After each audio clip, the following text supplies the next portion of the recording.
WFN Soul-Free Line is brought to you by Mohegan Sun. Full of action, full of possibilities, full of life. 877-337-6666. Something interesting happened yesterday near Union Square as this woman tricked dozens of Tinder dudes, guys who use the Tinder app for dating, to show up at Union Square thinking they were going to have a one-on-one date with her, but it turned out to be some sort of project. There was some creative people behind it, and they filmed the whole thing and whatever. So she said, lots of dudes, right, no chicks. Many dudes. Sports dudes from WFN showed up. There had to be sports dudes from here or ESPN or... There's at least one or two, I'm sure. Yeah. But yeah, so she said the same... That guy's an ass! Oh, Jesus. Okay. So she sends out the same message on Tinder to dozens of guys saying, hey, meet me at this stage in Union Square to see this DJ. They all descend upon there. Then she gets up on the stage and says, aha, got you all. Now we're going to do a dating contest with everybody. So then she starts picking people out. If you're fat, you're out. If you're this, you wear this type of shoes, you got long hair. If you're this type of, if you support this president, get out of here. So then she does this whole thing. And I'm thinking, like, if you're one, and people stayed. Like, these guys stayed. Well, I mean, she's very attractive. It looks like it anyway. Well, okay. And she has a very attractive picture on the front page of the paper, so I could understand why. But there's something called she's a hot box of rocks. Well, yeah, self-respect. I don't care how hot she is. If you're getting duped by this Tinder thing, you show up like cattle to the Union Square, and then she's just throwing people out based on whatever, and you're part of this dating show. I mean, what type of loser are you? Turn around and go about your day. Be like, all right, I got duped. I'm a moron.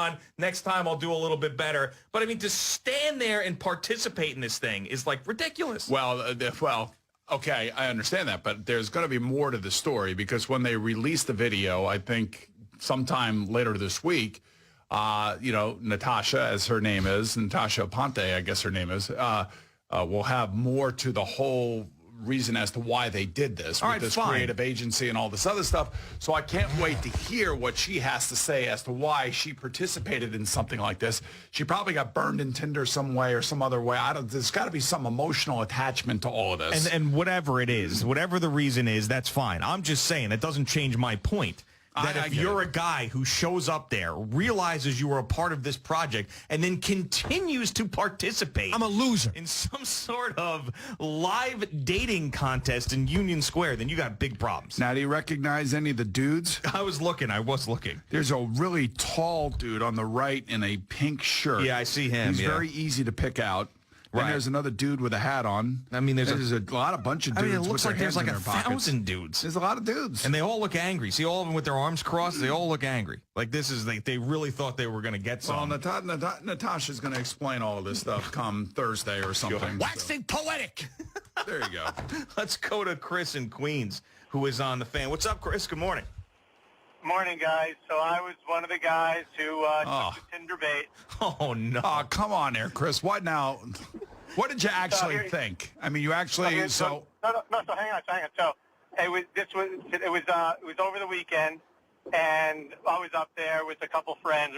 We were on Tinder, and this girl's really good looking. So she sent a message like, "Hey, my friend's doing a show, or my friend's doing a DJ show downtown." So I'm like, all right, sounds cool. Let's meet up. So we get down there. So I go down there by myself, and my friends are just, it's Monday night. And all of a sudden, you start realizing there's a lot of guys milling around looking for the same girl. Lots of dudes, no chicks. So, Chris, you pretty active Tinder dater? And then she starts saying, all right, so half of you are probably in a relationship, so you got to go. And everyone's sort of like sulking away, like, oh, okay, this isn't good because there's cameras everywhere too. And so I'm sure there's a video online of like people walking away, and if you're in a relationship and it's a popular story, plenty of people are going to get busted up. I'm not in a relationship, so that's all right. But then she started other qualifiers, like if you're like overweight or you like country music, you're out. So people are like, how long did you stay there, Chris? Though I mean, how long did you stay and watch this thing? 45 minutes, close to an hour. I mean, but did you stay there because you actually wanted to win a date with her? Or did you stay there just because you were fascinated with what was going on? So at the beginning, you're like, you know what? It's New York. It's summertime. Who knows what could happen if you meet a chick on Tinder? So that's cool. God. And this is just the way things happen now. It's sort of fun. And then after a while, you were there for the novelty of it because it was just like you wanted to see sort of like a car wreck and see how it turned out. Okay. All right. I can understand that So part let me of it. ask you this For the question. first 20 minutes, you're like, all right, let's see what happens. And listen, it was popular. Even people who were, it just created a crowd, and I guess that was part of the deal. So lots of people were just hanging out down there. It was a nice night. So, Let me ask you a question, Chris. Chris, let me ask you a question. So what do you think is going to come out of this? Something's coming out of this later on in the week, and Natasha's going to be explaining all of this. What do you think is going to come out of this? I'm not getting a date with her, so I'm not going to get lucky. I don't know. Maybe a reality show, or maybe she'll. I don't know. I have a feeling that it's going to make a lot of guys. There's plenty of good-looking girls on Tinder. She's one of them. All right. Well, Chris. Good. I mean, whatever. I mean, I would be so embarrassed if I was one of those. You'd got to be some sort of special loser. Right. And then to stay there. Like, I get, like, Chris is saying, well, it was sort of interesting to see how this would play out. It was looking at a car wreck. I guess I could understand that. But I think I would just be so disgusted with myself that I was sitting here with all these other guys that got duped by the same stupid thing. I would think that this is going to expose some underworld or undercurrent world. Wow. I don't know, just by making no these guys look underworld. like It's idiots. just a bunch of horny guys trying to get with this good-looking Exactly, girl. There's exactly. not an underworld. It's been going on since the beginning of time. Somehow it's gonna. I don't know. I mean, there's a bunch of, mouth-breathing, drooling machismo showing up in the same place. I don't know if I ever told you this story, but I have said it here before. The NFL goes to great lengths to warn players of the pitfalls of being a professional football player. And one of those is you may run into a woman somewhere. You may want to play that card that you're a football player and all this other stuff, and you're going to end up with somebody, and you got to be very careful because you never know who you're going to run into. So back in the day when Cincinnati used to practice at Wilmington College, it was in the middle of a grain town. It was like in the middle of nowhere. And we would go after practice or after meetings for about an hour and a half to the bowling alley to go get a couple beers. They had a nice bar in the bowling alley. We'd get a couple beers. So one night, a gal, I'm sure that looks if I can remember correctly, very much like Natasha here, comes into that bowling alley. And of course, it is. I'm Boomer Esiason. Hi, how you doing? No, everybody's, basically all around her. Sure. And guys are trying to get her number and everything else. So the next morning we go have breakfast, and then we have a meeting in the morning, which was kind of unique because we normally would not have meetings in the morning. We'd go right out to the practice field.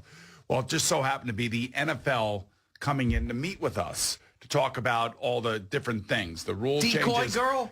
It was a decoy girl. Oh, no. And she was up on stage with the NFL representatives. It turned out that she was a woman in real life who had AIDS. Yes. Wow. Yes. What a mind blower. Right, exactly. And guys are like just sitting in their chairs, slumping in their chairs because it was kind of like a shocking, statement to the players that it could happen anywhere, even in Wilmington, Ohio, if you're not careful, if you're not paying attention, if you don't know what's going on out there. And, the girl spoke very, very eloquently as to why she's doing what she's doing, because she was trying to, in her mind, I believe, stop the spread of AIDS, and that there are evil people out there because she got it from somebody that at that time was just out there trying to, be a serial spreader, because you never know who you're going to run into. And that was the point that the NFL was trying to make. And it was like really like throwing cold water on everybody. It's like everybody just kind of woke up and started paying attention as to what they were selling. I wonder what Trojan horse they're using now. I mean, because they're continuing to do this. It's probably just. I'm sure they are, and I'm sure it's worse today about other different, other things. Wow. As opposed to what we dealt back with during when I played. But the guy always used to come. There was a guy from NFL Security used to come in. I forget his name. Charlie Jackson, I think his name was. Man, I know you got guns. I want you to pack up those guns, and I want you to send those guns home. Get those guns out of training camp. There's no place for guns at training camp. And damn, he goes, and your guns better be out of training camp by tomorrow. Send them UPS.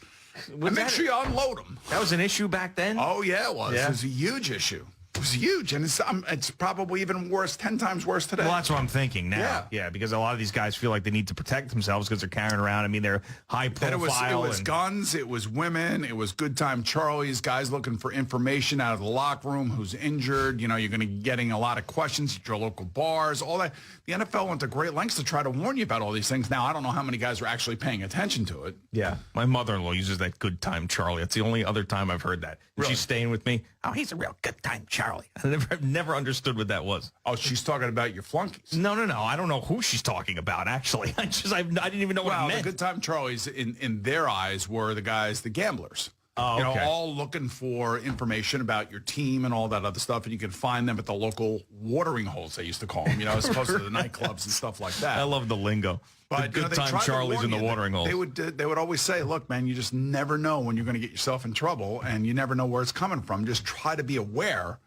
And, you know, it's hard to tell 22, 24, 28-year-olds, you know, basically running around with a lot of dough in their pocket, you Yes. know, what to do and how to do it. They Lot don't of want to hear that. Unbridled testosterone and money and Exactly. a lot of people saying Access. yes to them. Yeah. Access, yeah. Yeah, that's how it happens. All right, it's Boomer and Gio on the Fan and CBS Sports Network. The race to 500 is on at Security.